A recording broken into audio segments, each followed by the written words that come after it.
Hi, everyone. Welcome to a new webcast for New York Market Week. We have a great guest, Sven Ghyselinck, who is CEO of Devan International. He's going to talk about hygiene, female power, designing for women, and Devan's new innovations. Hello, Sven. Hi, Jennifer. Thanks for having us again here at New York Market Week. This time, this is the digital version, but nevertheless, we wanted to introduce some novelties we developed as Devan and also bring it in the right context for the market and for the different retailers and brands which will roam New York Market Week like every other season. In order to do so, I brought some colleagues with me. Two of them are ladies, Vanessa and Sophie, two lead scientists within Devan, which will introduce you from a technical perspective much more to our novelties. And I would also introduce you Tom Palmaerts from Trendwolves, who is a future trend consultant, which we regularly use to try to foresee as good as we can the next future for textiles. So I hope you enjoy this session. We will, Sven.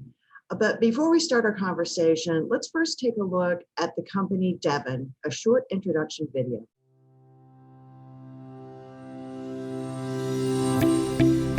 Devan is a specialty chemicals company focused on textiles. We service textile companies all over the world. It ranges from intimate hygiene over bedding to apparel, high-performance sportswear to aviation interiors. We work with a group of people to develop new technologies, not only from a development point of view, but also from a testing point of view. We test in our lab as well as in real-time environments, for example, the climate chamber of the Bacala Academy, as well as in real races like Tuscany Road, Tuscany Trail, or other races. Sustainability and environment is one of the key values of our company. When we develop products and materials, we always keep sustainability in mind, not only for our own product development, but also for the use by our customers in their application, as well as for the consumers in their use and in future recyclability.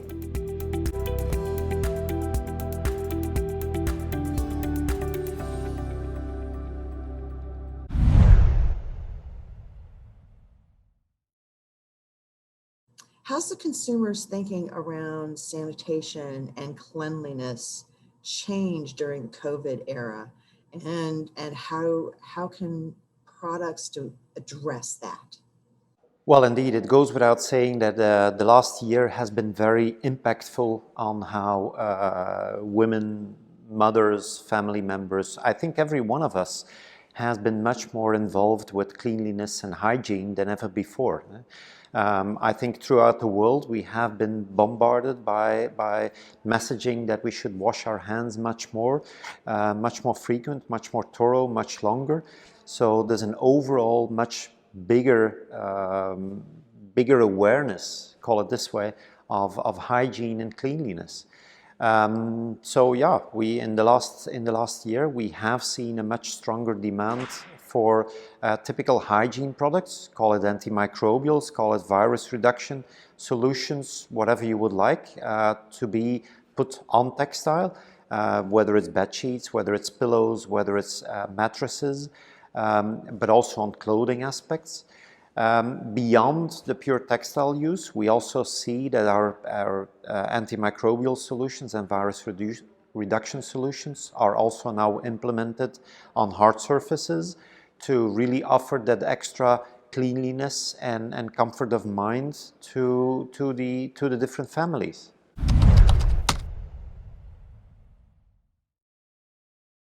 The pandemic situation has indeed driven us to more hygiene and cleaner textiles, but the increase of use of biocide may also have an impact on the environment. Today we will show that the use of a biocide does not necessarily need to impose an extra stress on nature. Many of you are already familiar with our EPA-registered antimicrobial product Biome, based on a quadsilane technology. Let us zoom in to the life cycle of antimicrobial treated textiles. After production, our Biome product is shipped and used in the textile mill to keep textiles clean and fresh. Compared to metal-based biocides, Biome has a lower impact on nature as the permanent technology does not need a lot of energy in the fixation process and has only a little impact on the wastewater treatment. Therefore, it is no problem to use biome in a zero discharge factory or in combination with natural wastewater treatment. Once the treated article is in use in our households, the antimicrobial treatment will use the need for washing, which has a positive effect on water use and hence on nature. As our biome is a non-migrating technology, it will not leach out during the home laundry and hence pose no strain on the sewage wastewater quality. Looking at the end of life of your textile, did you know that more than 15 million tons of used textile waste is generated each year in the United States, and that this amount has doubled over the last 20 years? Of that waste, only 16% is recycled, the rest is either incinerated or dumped in landfill. Biome poses no extra steps in the recycling program, nor generates metal waste during incineration. Leaching of biocides in the environment during landfill can be significant, but as biome is inherent biodegradable, biome will decompose easily. Biome is not just eco-friendly, it is also a blue sign chemical and Oecotex 100 certified. No doubt something the eco-consumer will appreciate.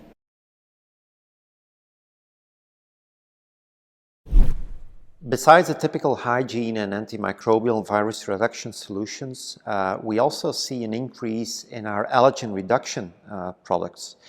People are more and more aware of the importance of a good immunity in their body, and as you well know, in the US, lots of people suffer from allergens and allergies, and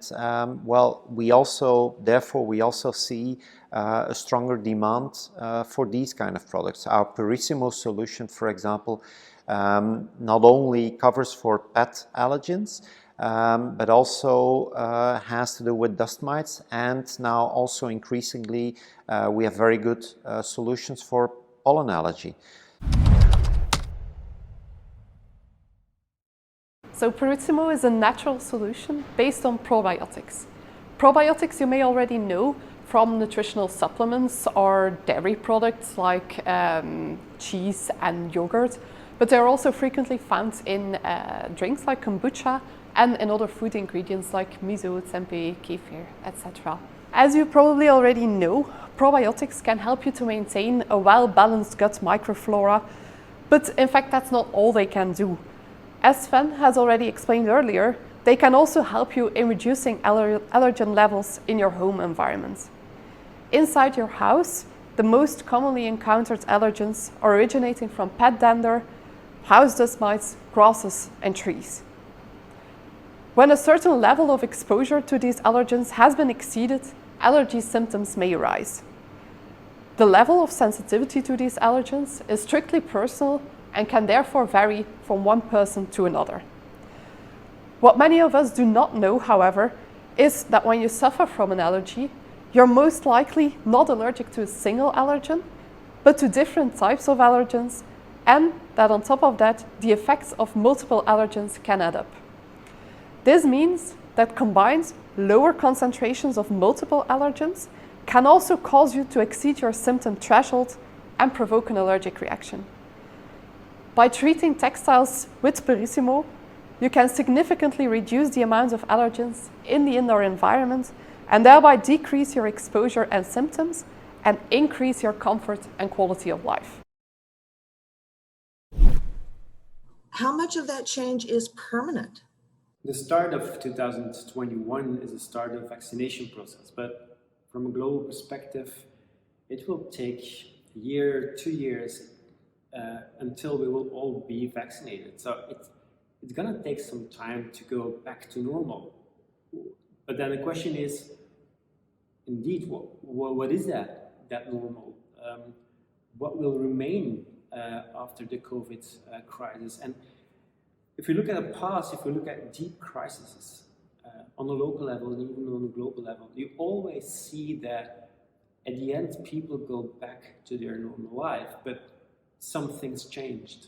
There are elements that remains, and it can be that people are getting more tracked, or it can be that people are more focused on cleanness. Well, to add to Tom's point as well, I think when we look at those at the period we're now in, I think what 9/11 meant for safety, I think this covered pandemic will definitely mean for cleanliness and hygiene. And of course, if your family is all vaccinated, you will probably loosen up much more in your behavior.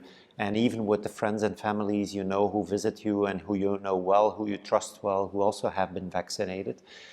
But think about when you go to a hotel, to a hospitality environment, when you go to certain events, how will you behave then?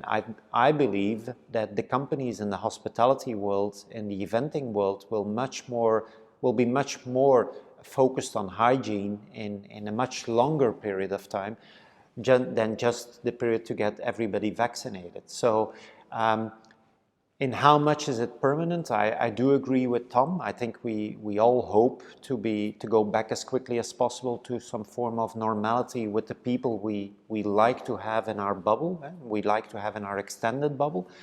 But we all will come to new situations or new environments where I think for a number of years we will have an increased sense of hygienic demand.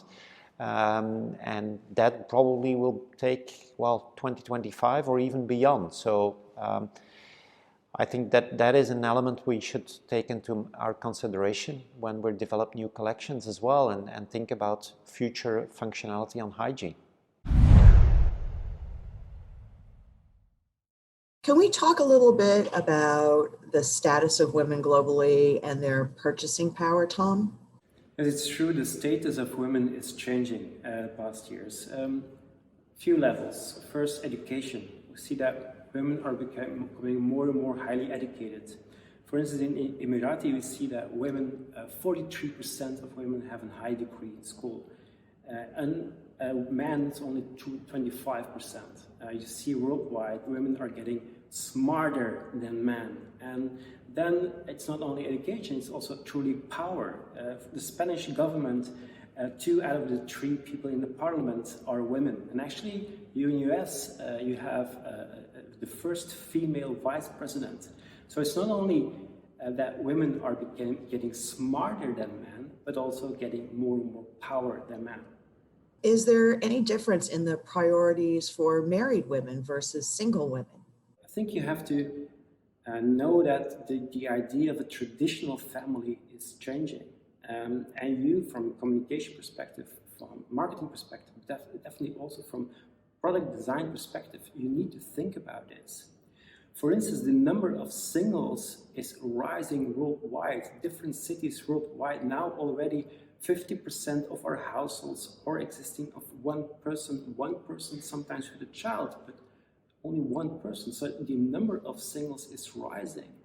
And of course, when you have women that are highly educated, they earn a lot of money and they have power, they will have other things on their mind. The reason why you have so many singles, the driver of change here is first, more and more people are choosing to be single. You have more and more older people, and the society is getting older. But then you also have the number of divorces. So there is a certain period that you again are on your own. Sven, what are the key issues for women that product developers should keep in mind? Well, that's a good question. I think it starts with accepting that there are different women segments throughout the world, each with their specific needs. And there's a bit of a resemblance to when I look back at the cycling industry, for example. When the cycling industry discovered women, what you saw was every women's product either contained pink or had to show a flower. As if all women like pink or all women prefer flowers as their most preferred visual. Of course, in the cycling industry, things have evolved, but there's a little bit of resemblance when I look at the home textiles market, where still I do notice quite a high dominance of flower type of patterns, very pastel type of color shading, where I sometimes wonder, well, is that what women all want? Are they not better serviced with a higher functionality, or with more specific women functionality, maybe even women functionality depending on age? Those are things which I think could be improved and will be improved by certain brands and retailers in the coming months and years.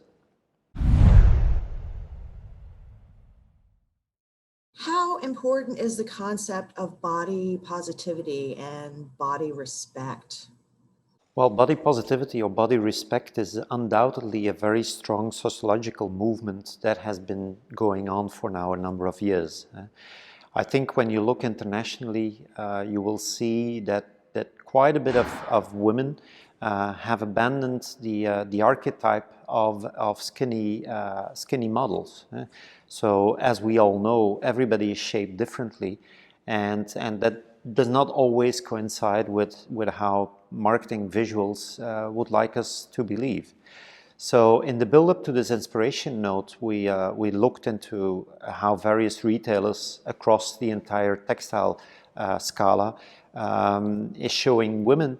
And you do notice, for example, with H&M, that they are showing models which are much more normal, as you would say. So they show different sizes, they show different ages, they show different colors, which is a much more natural overview of women compared to, well, years ago, or compared to some traditional brands which still show rather young, rather skinny, rather quite perfect models. As we all know, as we grow older, well, unfortunately, our bodies are less perfect than when they're younger. And for some of us, well, our body was never perfect, so we have to live with that, and that's how nature builds us. So I believe it is very important to recognize those realities and to still treasure these realities. And there's nothing wrong with a little bit more size or with a little bit more wrinkle. It's just what it is.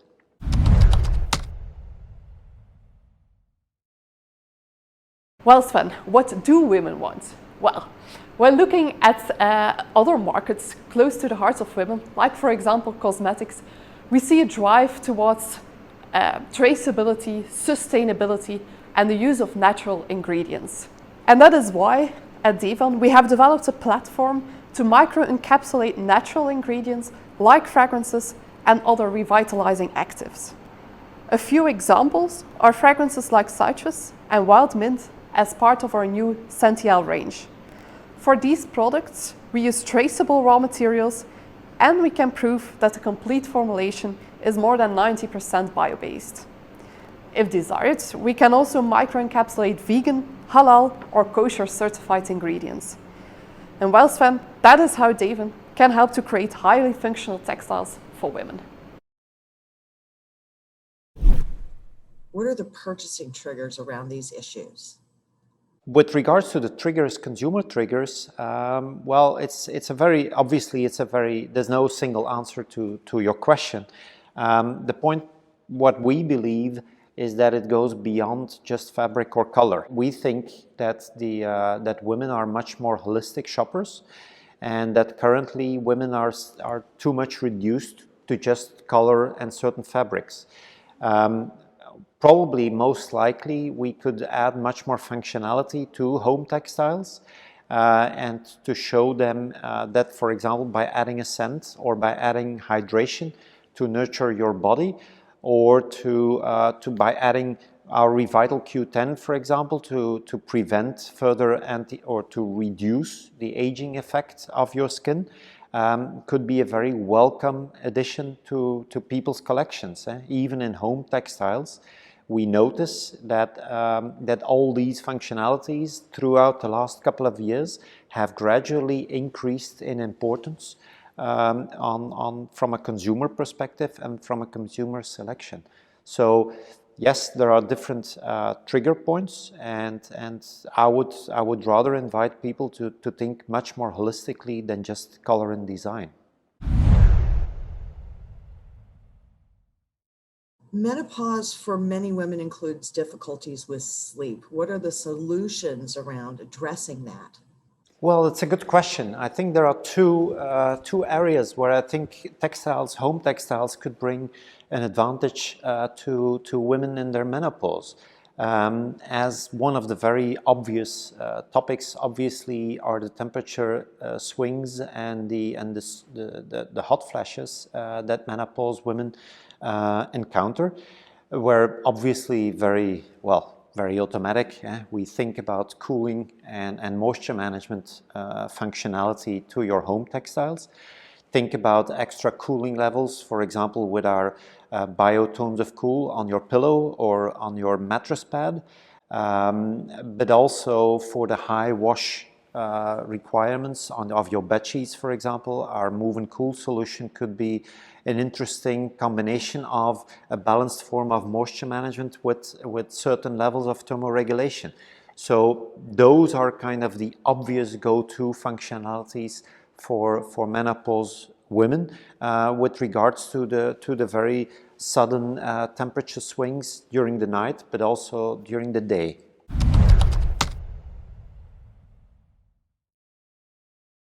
Menopausal symptoms can vary from woman to woman, but sleep issues are very common. Sleep disorders can affect more than 40% of menopausal women, me being one of them. Essential to fall asleep is a lower body core temperature, and during the night it is important to keep the skin and body temperature within certain ranges to get a good restful sleep. Devan offers already different solutions to improve sleep quality based on our microencapsulated phase change materials. These products provide a cool sensation and a long-lasting thermoregulation effect during the sleep process. As there is a push towards sustainability and circularity in home textiles and bedding, we have taken these products to a next level by incorporating phase change materials that are sourced from renewable natural resources. The bio content is proven to be 94% according to USDA certification. The heat storage capacity and mechanism of action is the same as our traditional PCM products, but as an extra, these bio-based ones show lower flammability. Today, we have further expanded the range and have now products available in our Thermic and Tons of Cool brands for both mattress sticking and bed accessories. Sleep issues are a common problem, not only in the menopause. These products will not only help you to relieve the problems, but it will also be a good step towards more sustainable and circular textiles without any addition of cost. Now, less obvious are the real sleep issues that menopause women encounter during the night. It is very well researched that typically menopause women encounter 5 to 6 disturbances of their sleep during the night. Obviously, they do not always wake up in the middle of the night, but the sleep patterns are less balanced or are less normal, as I would say, compared to non-menopause women.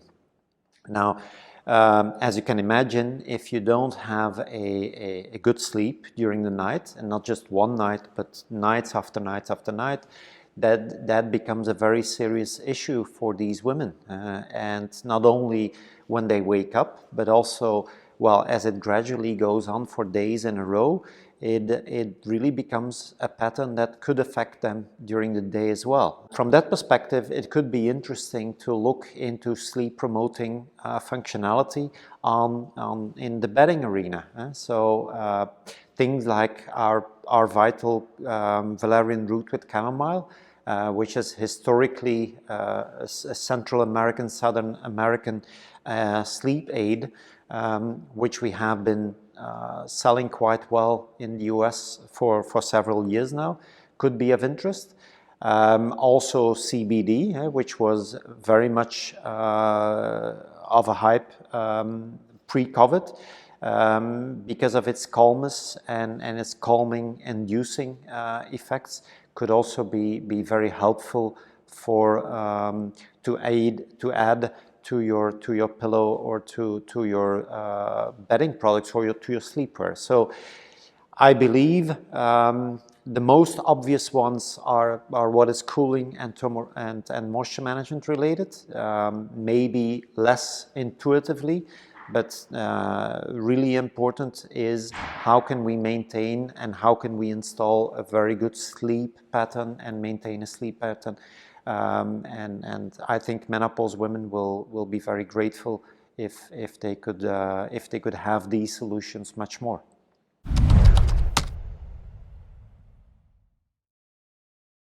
Indeed, Sven, our first product consists of valerian root combined with a relaxing chamomile scent. The valerian root essential oil is a typical aromatherapeutic that may help to calm down and reduce insomnia. Another ingredient that may help you to relax and sleep better is CBD. In contrast to the aromatherapeutic action of the valerian root oil, CBD exerts its calming effects by interacting with CBD receptors in, for example, our skin. Here at Devan, we have developed our first CBD product in 2019.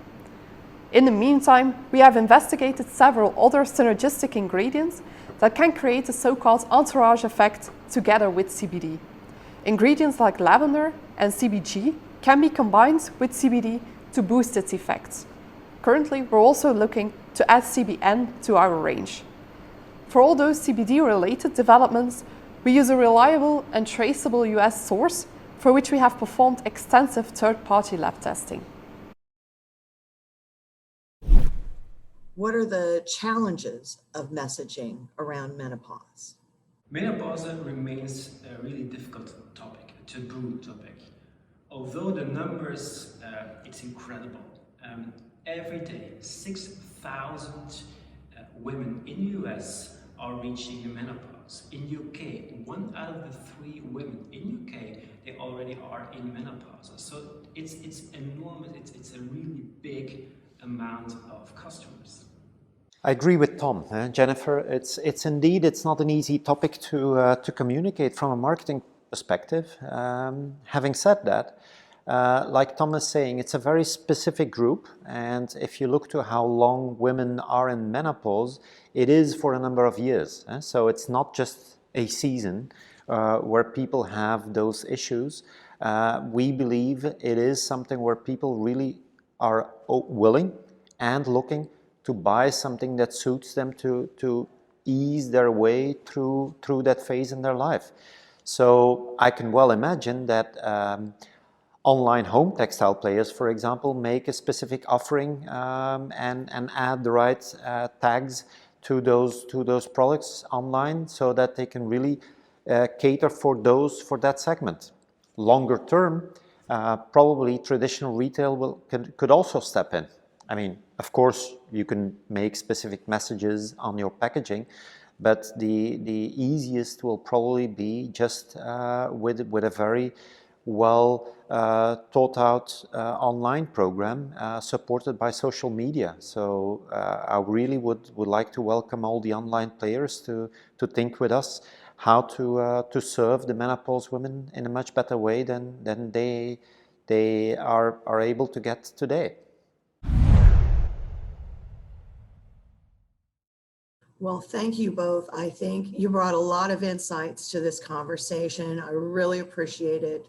Thank you very much for having us, Jennifer. I think it was a very interesting session, and well, would like to thank you once more for those interesting questions and this chat. Look forward to speak to you soon again later this year.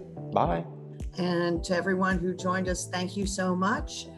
This will be recorded and posted for later review and to share with people who you think would love to hear more about this subject. Bye.